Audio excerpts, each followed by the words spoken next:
Good morning, everyone. My name is Dean. I'm the co-founder and one of the CEOs of Reposit. And I want to talk about using technology and structures that are already in the national electricity market to build community energy projects, as opposed to doing it in a more engineering-led focus. A little bit about Reposit so you understand where I'm coming from. We make the little box on the right, and that little box on the right makes electricity storage smart. It does it both inward facing, so behind your meter, jumping through flaming hoops of fire to ensure that your bill is as low as possible, but more importantly, it allows your electricity system, your electricity storage to be able to be interacted with from the rest of the grid. We are agnostic to hardware, so we'll work with Teslas and Solaxes and Sunny Boy storages and everything else. It's all about choice. You get to choose the gear that you want. We're not going to ram it down your throat. You choose what you want. We do the integration to ensure that our box is able to control all sorts of different bits of electricity storage. We're all about choice. We think that to make something sustainable, you need to give people the ability to choose. So on the right-hand side, you've got all the lovely data and stuff that comes with having one of these boxes on your electricity storage. It gives you house consumption at 1 minute or faster resolution. It gives you what your solar is doing in your battery, et cetera, and all that is lovely. But for the purposes of this talk, it's the left-hand side we care about. And that is, when the grid is asking for help, your battery will generally do something about it if the value for you is high enough. That's someone getting paid on the left because the grid needed help. It happened quite a lot in the last 2 months. Probably will happen a little bit more in the next month and a half. But that is the kind of thing that we're looking for a sustainable spread of distributed energy resources. This is not science fiction. It's happening now. We sell hundreds a month. You choose who you want to have it installed by. It comes with your electricity storage system, and it works right now. It's not sometime off in the future. It's happening right now.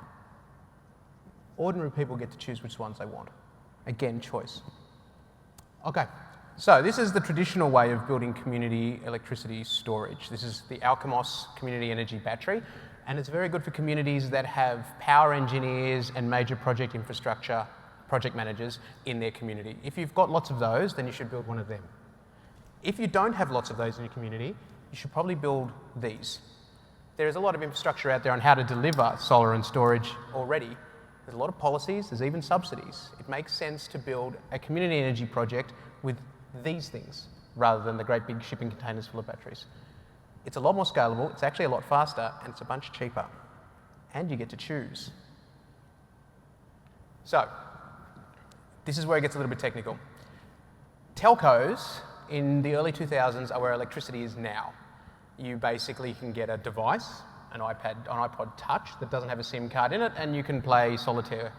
Or you can buy an iPhone and you can put a SIM card in it and you can interact with the rest of the system. You can interact with your retailer and you can interact with the network, and because there's other people doing the same, you can interact with each other.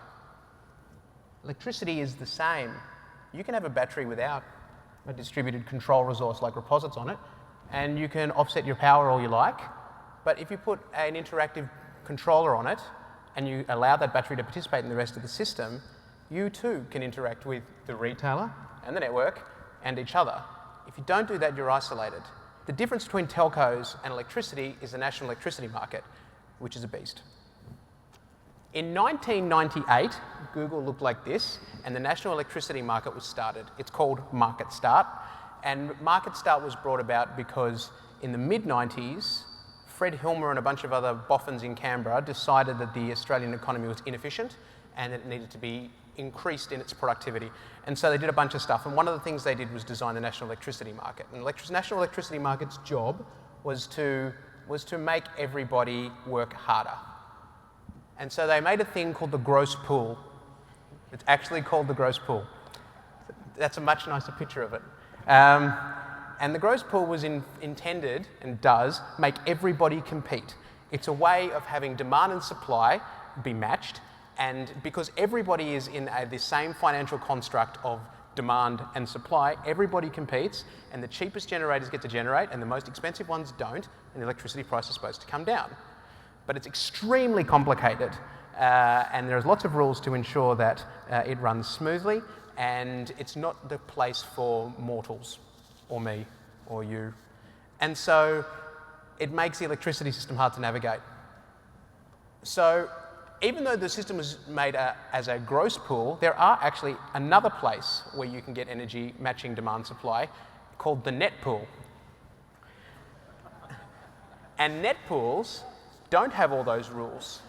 And still you can match demand and supply in there. And net pools are a lot friendlier for everybody. So you can make your own rules. And you can avoid mostly the gross pool.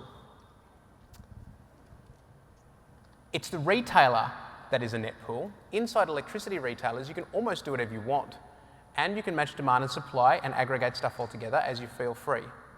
Retailers have the power, but you need to be able to do three things successfully. You need to be able to keep and retain customers and get them on board. You need to be able to manage dollars, and you need to take care of risk from the gross pool, which is an extremely risky place to be. And if you can do those things, you can have a successful retailer. And if you have a community energy project, getting and retaining customers isn't actually that hard because you share a common idea of how your electricity system should work. And you can manage risk and you can manage cash flows because you've got all this distributed energy resource all nicely coordinated.